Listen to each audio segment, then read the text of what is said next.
The advertisements were everywhere. They flickered on city screens, whispered from phone speakers, and plastered themselves over crumbling brick walls. They promised a way out. The game was called Last. Simple. Elegant. The rules seemed just as simple. Hundreds of young adults would run on treadmills. The last one still running would win a lifetime fortune. It was the kind of money that could erase debt, buy a new life, and silence the gnawing anxieties of a generation left with scraps. It was a golden ticket, a dream spun from desperation and sold with a smile. No one questioned where the money came from. No one cared about the anonymous organizers. The prize was too bright, too blinding. It was everything. This promise of forever pulled people from every corner of the country. They were the forgotten, the ones working 3 jobs and still falling behind. They were students buried under loans, artists whose dreams had soured, and kids who saw no other path forward.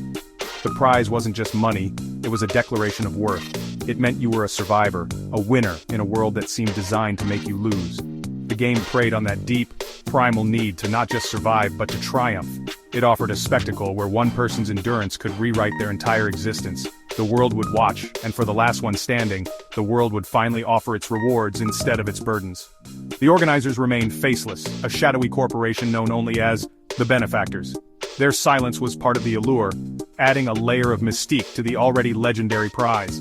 They communicated through sleek, encrypted messages and minimalist websites that offered few details beyond the date and the prize.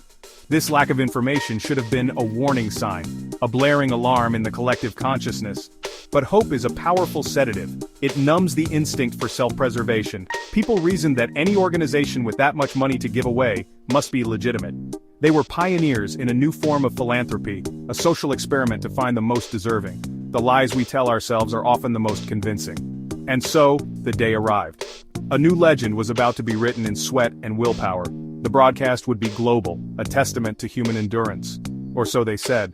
The game was marketed as the ultimate test of spirit. A pure competition where the strongest would prevail. It was a narrative people were eager to believe. They wanted to see a hero rise from among them, proof that hard work and perseverance still meant something. They had no idea what they were really signing up for. They were lambs, drawn to a slaughterhouse that looked like a palace. They were walking into a game where the only real prize was drawing one more breath.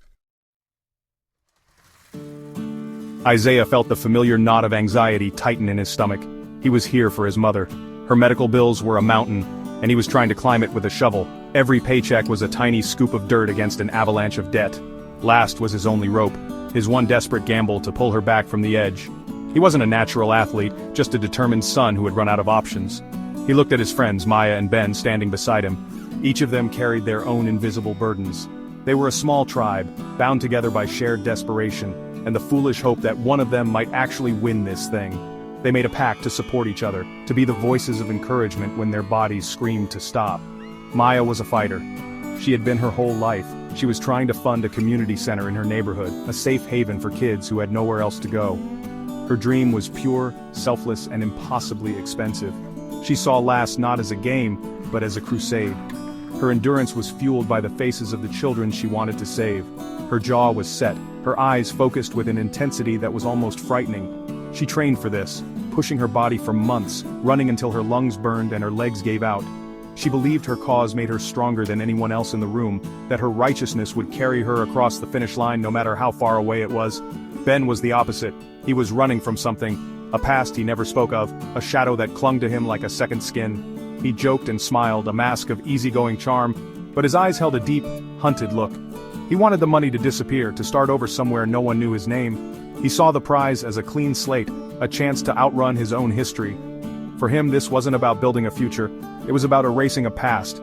He clapped Isaiah on the back, a wide grin on his face, but it didn't quite reach his eyes. His laughter was a little too loud, a little too brittle, a sound trying to fill a hollow space. Together they represented a microcosm of the crowd. Every person in that massive hall had a story, a reason that pushed them here. A young woman hoping to escape an abusive home. A former soldier trying to find a purpose beyond war. A student who saw this as the only way to avoid a lifetime of debt servitude. They were all runners, not just on these treadmills, but in their own lives. They were running from poverty, from pain, from the crushing weight of a future that felt predetermined. They looked at each other, sizing up the competition, but what they were really seeing were reflections of their own desperation, their own last-ditch hope. The chamber was immense. It was less of a room and more of a cavern, cold and metallic, stretching further than the eye could see. Rows upon rows of identical black treadmills were arranged in a perfect, terrifying grid. There had to be thousands of them. The air hummed with the low thrum of latent power, a sterile industrial sound that vibrated through the soles of their shoes. Above, a lattice of bright white lights bathed the entire scene in a clinical, shadowless glare. There were no windows, no doors visible except for the one they had entered through, which had sealed shut with a heavy final thud. It felt like a machine, and they were the components about to be switched on. Isaiah found his assigned treadmill, number 734. It was a sleek, minimalist device. There was a small screen at eye level, currently blank, and 2 handles with heart rate sensors. There were no buttons, no emergency stop, no way to control the speed. The simplicity was unnerving. It suggested a lack of control, a surrender of autonomy that sent a fresh wave of fear through him. He glanced at Maya to his left and Ben to his right. Their faces mirrored his own unease. The sheer scale of the operation was overwhelming. Who built this place? Who was watching them? The silence was heavy, punctuated only by nervous coughs and the scuffing of shoes. A voice, disembodied and calm, echoed through the chamber. It was smooth, genderless, and utterly devoid of emotion. "Welcome, contestants," it said. "You are the chosen few, the architects of your own fortune." The voice explained that the treadmills would start simultaneously. The speed would be moderate, a steady pace that anyone could handle. At first, the screen in front of them would display their vitals and their rank. The goal was simple: do not stop running. The voice had a hypnotic quality, lulling them with words of empowerment while the setting screamed of entrapment. It spoke of destiny and willpower, framing the ordeal as a noble pursuit. As the voice faded, a low beep counted down from 10. A collective intake of breath filled the hall. Isaiah placed his hands on the sensors, his heart already pounding. This was it, the moment that would define the rest of his life. He could win. He had to win. He thought of his mother's smile, using it as a shield against the rising tide of fear. The final beep sounded, and in perfect unison the treadmills whirred to life. The rubber belts began to move, slowly at first, then settling into a brisk, unyielding rhythm. The race had begun, and in that first synchronized step, 1,000 desperate souls began their long, inexorable march into the unknown. The first hour felt almost easy. The pace was manageable, a steady jog that allowed for conversation. People chatted with their neighbors, sharing stories and cracking jokes. A sense of camaraderie filled the air. They were all in this together, a band of hopefuls on a shared journey. Isaiah, Maya, and Ben fell into a comfortable rhythm, their footsteps a steady beat of mutual support. They talked about what they would do with the money, painting vivid pictures of a future free from worry. The initial fear began to melt away, replaced by a surge of adrenaline and optimism. Maybe this wouldn't be so bad. Maybe it really was just a test of endurance. But as the second hour bled into the third, a new reality began to set in. The steady, unchanging pace started to wear on them. Muscles that were once warm and loose began to ache. The initial chatter died down, replaced by the rhythmic sound of labored breathing and the slap of thousands of sneakers on rubber. The screen in front of Isaiah now showed his heart rate climbing steadily. It also showed a number in the corner, 987, the number of runners still active. He watched as it flickered to 986, then 985. Someone had stopped. He scanned the rows, but he couldn't see who it was. There was no announcement, no ceremony. They just vanished from the count. The voice returned, its calm tone now feeling sinister. "A reminder," it said, its words echoing in the cavernous space. "Leaving your treadmill is not an option. The competition ends only when one remains." A collective chill ran through the room. What did that mean? A man a few rows ahead of Isaiah seemed to have the same question. He was pale and sweating profusely. He slowed his pace, trying to catch his breath, and then stumbled, his feet slipping off the back of the moving belt. He fell onto the cold metal floor. For a moment there was just silence. Then, a section of the floor beneath him opened up, a dark, square hole. The man disappeared into the blackness, and the floor sealed itself as if he had never been there. Panic erupted. A woman screamed. A few people tried to jump off their treadmills, but as their feet touched the floor, the same dark hatches opened beneath them, swallowing them whole. The message was brutally clear. The floor was a trap. The only safe place was on the treadmill. You run, or you fall. There was no in between. The unspoken rule was now screaming in their minds. This wasn't a competition you could quit. The game didn't just eliminate you, it erased you. The hope that had filled the room just hours ago curdled into pure, undiluted terror. The steady pace of the treadmills no longer felt like a challenge. It felt like a death sentence, marching forward at a steady, inescapable speed. After the initial wave of panic, a grim determination settled over the contestants. The truth of their situation was a heavy blanket, suffocating but undeniable. They were trapped. The only way out was forward, one step at a time. The hours stretched into an eternity. Day bled into night, marked only by the dimming and brightening of the overhead lights, a cruel imitation of a world they might never see again. Staff in sterile white uniforms would occasionally appear, walking silently down the aisles to hand out nutrient packs and water bottles. They moved with an unnerving efficiency, their faces hidden behind reflective visors. They never spoke. They were just another part of the machine. Then, the game changed again. The calm, disembodied voice returned. "Congratulations on reaching the next stage," it announced. "To reward your perseverance, we will now introduce a new dynamic." On the screen in front of each treadmill a red line appeared. It was a horizontal bar, and a small icon representing the runner hovered just above it. "This red line represents the minimum acceptable heart rate," the voice explained. "Fall below it for more than 10 seconds, and you will be deemed to have given up." Isaiah's blood ran cold. It wasn't enough to keep running. They had to keep their heart rate elevated. They couldn't rest. They couldn't even slow their exertion. This new rule was a masterpiece of psychological torture. It turned their own bodies against them. The very instinct to conserve energy, to find a sustainable pace, was now a punishable offense. A man near Ben, his face ashen with exhaustion, was struggling. His pace had slowed, his movements becoming sluggish. The icon on his screen dipped, touching the red line. A shrill alarm blared from his treadmill. He tried to speed up, his legs flailing wildly, but he was spent. After 10 agonizing seconds, the alarm stopped. The treadmill belt beneath him suddenly retracted, vanishing into the machine. He dropped like a stone through the floor.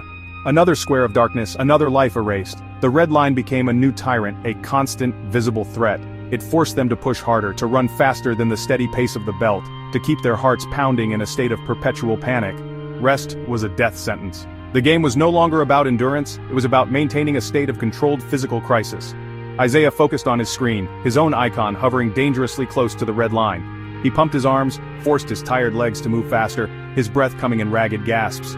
The promise of a lifetime fortune felt like a sick joke. They weren't running toward a prize. They were running away from a grave that was chasing them, one heartbeat at a time. The shared terror created strange, fragile alliances. Strangers began to help each other, their survival instincts overriding the competitive nature of the game. They would shout encouragement to those who were faltering. "Come on, number 512, think about your family, you got this, 820, just a little faster." It was a desperate attempt to maintain some semblance of humanity in the face of the machine. They were no longer just numbers on a screen to each other. They were people, bound by a horrific shared fate. They created small pockets of community in the vast, sterile arena, their voices a small rebellion against the silent, indifferent organizers.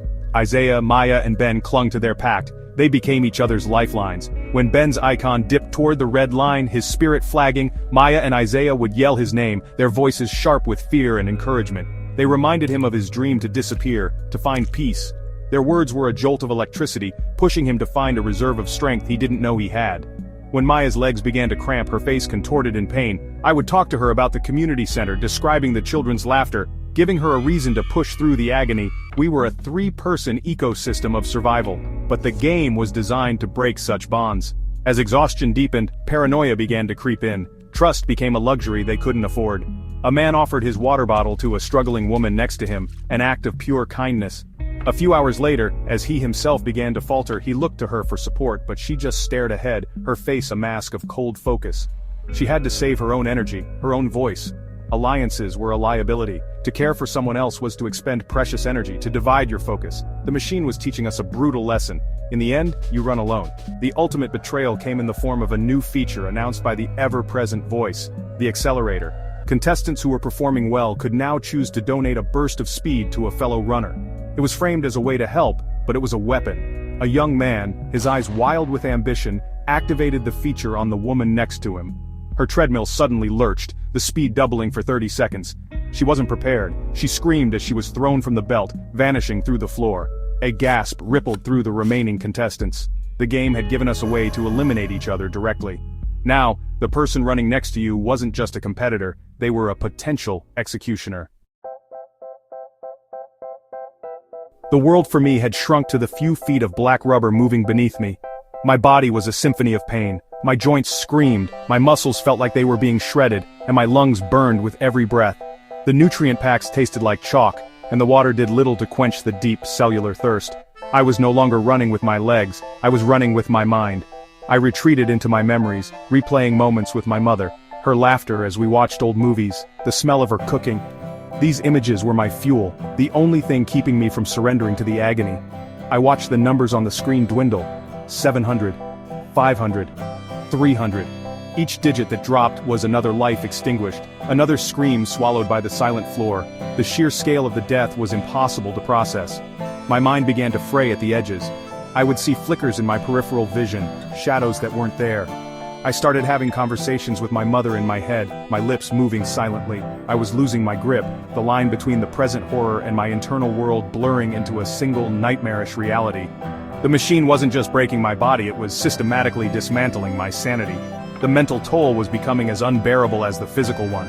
I saw the darkness in the eyes of the people around me. The initial camaraderie had evaporated, replaced by a raw, animalistic survival instinct. I saw a man deliberately trip the person next to him, a subtle but fatal nudge. I saw a woman hoard her water, watching with dead eyes as her neighbor collapsed from dehydration. I saw the worst of humanity, stripped bare and put on display for some unseen audience. I felt a part of myself growing cold and hard, a necessary callousness to endure the relentless horror. I was changing. The game was remaking me into something I didn't recognize. Maya was the one who kept me anchored. She was a rock, her own pain hidden behind a mask of fierce determination. But even she was beginning to crack. I saw the tremor in her hands, the dark circles under her eyes. "We're going to make it, Isaiah," she whispered, her voice hoarse. "One of us has to." But her words lacked their earlier conviction. We both knew the odds. The game wasn't designed for a winner, it was designed for a sole survivor. The distinction was crucial. A winner celebrates a victory. A survivor is just the one left after everyone else has died. The field of runners was now a sparse landscape of exhausted bodies. The empty treadmills stood like tombstones, silent monuments to the fallen. The air was thick with the smell of sweat and despair. The remaining contestants were hollowed-out shells of their former selves, their movements robotic, their eyes vacant. The horror was no longer in the sudden disappearances, but in the slow, grinding attrition. People didn't just fall, they withered. Their spirits eroded until their bodies finally followed. One man simply started weeping, his sobs shaking his entire frame until he collapsed from pure emotional exhaustion. Ben was the first of our trio to go. He had been fighting for hours, his face a pale, sweaty mask. His jokes had long since fallen silent. He caught my eye, a look of profound apology on his face. "I can't outrun it, man," he gasped, his voice barely a whisper. "It's catching up." He wasn't just talking about the exhaustion. He was talking about the past he had been running from. His icon on the screen dipped below the red line. The alarm blared. Maya and I screamed his name, but it was too late. Ben closed his eyes and simply stopped running. The belt retracted. He was gone. I felt a piece of my own soul fall into that dark hole with him. Maya held on longer, her sheer willpower a force of nature, but her body was failing her. A severe cramp seized her leg and she cried out, stumbling. She caught herself, her face a grimace of agony. "For the kids, Isaiah," she panted, her words punctuated by ragged breaths. "You have to win. You have to tell them what happened here. Don't let them forget us." She was giving me her last command, her final purpose. She deliberately slowed her pace, her eyes locking with mine. It wasn't a failure, it was a sacrifice. The alarm sounded. "Run, Isaiah," she whispered. Then she too was gone. Now I was truly alone. The voices of my friends were gone, replaced by the monotonous hum of the machine. There were fewer than 50 runners left. I was surrounded by ghosts. I ran on pure, unthinking instinct. There was no hope, no thought of the prize money. There was only Maya's final command run. Tell them, survive. I was no longer running for my mother or for a new life. I was running as a witness. I had to be the one to carry the story of the hundreds who had fallen. That new purpose gave me a strange, cold strength. I was a vessel for their memory, and I would not let them be erased. Finally, there were only two. Me and a gaunt, hollow-eyed woman on the far side of the chamber. We had been running for days, our bodies broken, our minds shattered. We were the last two souls in hell. We stared at each other across the vast expanse of empty treadmills, a silent understanding passing between us. We were not enemies. We were the two final victims. The woman gave me a small, sad smile, a flicker of humanity in the sterile nightmare. Then, with a final shuddering breath, she collapsed. The floor opened and swallowed her. Silence. The voice returned, softer this time, almost gentle. "Congratulations," it said. "You are the last." The treadmill beneath me slowed to a halt. The harsh overhead lights dimmed, replaced by a single warm spotlight. I stood there swaying, my legs trembling uncontrollably. I had won. I had survived. A section of the wall slid open, revealing a luxurious, furnished room. Inside, a single figure sat in a plush armchair, silhouetted against a large window showing a star-filled sky. The figure applauded slowly, the sound echoing in the silent chamber. I stumbled forward, my body screaming in protest, and walked toward the room, toward the organizer, the benefactor, the architect of this entire nightmare. I stepped into the room, my eyes adjusting to the dim light. The figure in the chair turned. It wasn't a man in a suit or a shadowy corporate villain. It was a child. A boy, no older than 10, with pale skin and large, unnervingly calm eyes. He was dressed in expensive clothes and held a tablet in his lap. He looked at me with a placid curiosity, like a scientist observing a particularly resilient insect. "You were my favorite," the boy said, his voice the same smooth, genderless tone from the speakers. "You held on to hope for so long, it was very entertaining."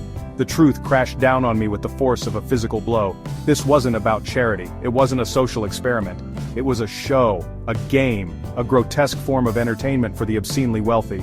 The boy gestured to the tablet, which showed a live feed of my face, with comments and emojis scrolling past. "My father owns the company that makes these nutrient packs," the boy explained calmly. "He said I could do anything I wanted for my birthday, and I wanted to see who would be the last one. I always like to see who wins." The lifetime fortune was real. It was pocket change to them. The cost of admission to the most exclusive show on earth. The lives lost were nothing more than the price of the ticket for the final spectator. I stared at the child, the architect of my suffering, and felt the last vestiges of my humanity crumble into dust. I had run for my life, only to find out it was all just a game. I was the last toy.